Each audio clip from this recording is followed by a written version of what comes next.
issus de l'immigration sont plus contrôlés que les autres parce que la plupart des trafiquants sont noirs et arabes. Alors, il part du constat qu'il y a des contrôles aux faciès et que, en effet, si on va dans les prisons, on voit des surreprésentations des populations d'immigration récente. Il oublie simplement l'essentiel, Éric, dans son raisonnement. Et c'est là ce qu'il en fait un raisonnement faux. C'est la pauvreté. C'est la misère sociale qui crée des économies parallèles, des systèmes d'économie au noir et une propension évidemment à la délinquance, qu'on soit d'ailleurs tenté d'être délinquant ou qu'on soit obligé de l'être par un système. Alors là, il bouillonne à gauche. C'est pas seulement une bêtise. D'abord, si vous voulez, moi je suis d'accord avec vous, j'aime pas trop qu'on amène les gens devant les tribunaux par principe. Cela dit, dans son cas, c'est pas une bêtise, c'est une saloperie.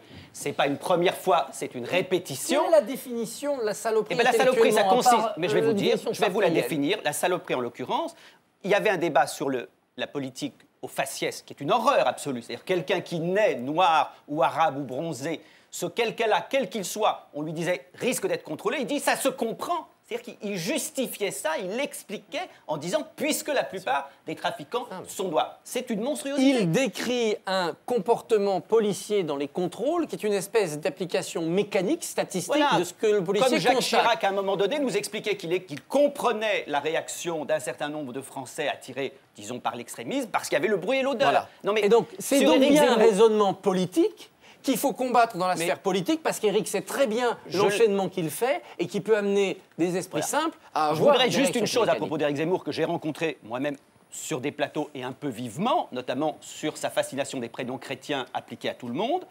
Bon. C'est quoi ça? Excusez-moi. C'est la thèse d'Éric Zemmour, lorsque Mme Dati a appelé sa fille Zora, c'était de dire lorsqu'on est vraiment assimilé dans un pays, il faut donner à son enfant un prénom chrétien. Pas chrétien, non, il était plutôt un prénom français. Français sur une terre chrétienne. Et il a tort.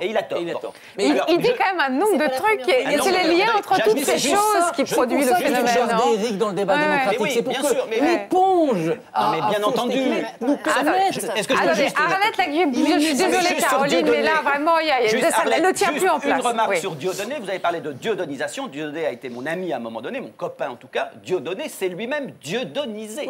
Et Zemmour est en train de se zémouriser.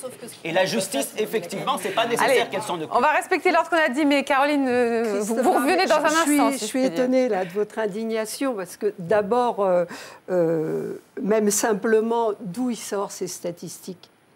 Ça n'existe pas, les statistiques ethniques. Où il les sort? C'est comme quand on a accusé Soumaré aussi, c'est pareil. C'est-à-dire on sort des choses, on ne sait pas d'où. Là, c'est des statistiques, mais où il les sort? Et là, la visite d'une prison montre que des catégories sociales sont plus représentées. Deuxièmement, on peut compter tous les sans-papiers qui sont en prison aussi. Ils sont noirs, ils sont un peu typés, etc.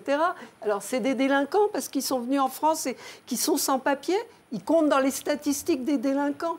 Qu'est-ce que c'est? D'où il les sort, ces statistiques? Et deuxièmement, moi, je suis désolée, mais quand Dieudonné fait des remarques plus ou moins antisémites ou que Le Pen dépasse les bornes, je ne vois pas pourquoi les gens qui se sentent touchés n'iraient pas en justice. Bon, ça ne change peut-être rien au bout du compte, mais il n'y a pas de raison de se laisser insulter de toute façon. Je pense qu'il y a une différence entre l'insulte ou l'injure raciste, antisémite qui la relève de la loi, parce que franchissement de la loi est fait, et puis un journaliste, un intellectuel qui, dans son raisonnement, est dans la fausseté que l'on peut combattre, mais qui, à aucun moment, ne doit être sorti du débat démocratique. Pourquoi? Parce que si on n'a plus de Zemmour pour se confronter, qu'est-ce qui va disparaître en nous? Notre capacité d'argumenter comme on le fait là, pour contrer les gens qui pensent comme nous. Caroline, attendez, Romain Actuel, s'il vous plaît. Et démocratique ne sont pas forcément exclusifs l'un de l'autre. Ils ne quittent pas l'espace politique en allant devant la justice. Moi, je trouve que si une idée formulée franchit la ligne jaune et devient délictueuse, celui qui l'a formulée doit pouvoir en répondre devant la justice sans pour autant que le thème s'éteigne autour des tables de débat, à mon avis. Caroline Forest. Évidemment qu'il faut mener les deux. Je suis plutôt d'accord avec Christophe Barbier sur le fait qu'on ne doit pas systématiquement essayer de résoudre ce genre de débat par le judiciaire et qu'il vaut mieux les affronter. En même temps, comme la LICRA dégaine assez facilement cette carte-là et l'a dégainée contre beaucoup d'autres dérapages, pour moi, ça fait sens qu'elle fasse aussi... Et qu'on n'est pas toujours mécontent qu'elle la dégaine, d'ailleurs. Et qu'on n'est pas toujours mécontent. Ça fait à peu près sens qu'elle le fasse là aussi, parce qu'il y a vraiment beaucoup de gens qui sont épuisés par les remarques d'Éric Zemmour. Et en plus, il a une responsabilité supérieure à Dieudonné, parce que Dieudonné, c'est devenu un cas pathologique, mais on sait d'où il parle, et c'est un humoriste. Éric Zemmour, c'est un chroniqueur, c'est un éditorialiste. Et à un moment donné, prétendre... C'est plus un humoriste. C'est un délinquant depuis longtemps maintenant. C'est un politique. C'est ce que je dis, c'est un humoriste. C'est un politique.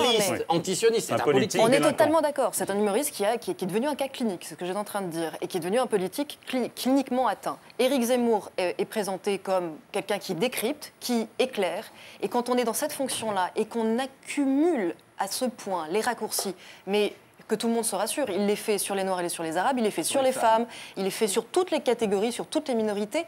Je me demande, au bout du compte, à quoi il sert.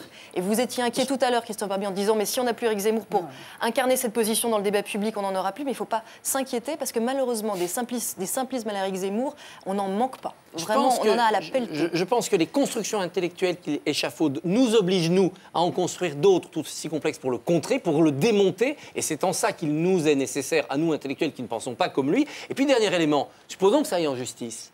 Et s'il gagne? Parce que sur des propos aussi ambigus, honnêtement, c'est le problème, ça veut dire. Il pourra revenir en disant « j'ai raison ». J'ai raison. Non, vous avez été condamné, vous avez eu tort. Si perd, il dira j'ai raison. Exactement. Et ce que Le Pen a fait beaucoup aussi. Donc, allez devant la justice, chercher à ce que l'on dise le vrai et le faux. Dans ce genre de débat, il n'y a pas le noir et le blanc, si j'ose dire. Il y a toute une quantité de nuances de gris. Et nous devons rester dans cette subtilité, cette nuance, cette complexité de l'intellectuel. La justice dit vrai ou faux. Et peut-être pas une fois sur 2, mais une fois sur 10, elle se trompe. Et après, on se retrouve. Merci pour cet échange d'arguments très vif. On passe au... Ah non, on va d'abord faire une page de publicité. Nous reviendrons pour le cactus d'Arlette Laguiller après la pub.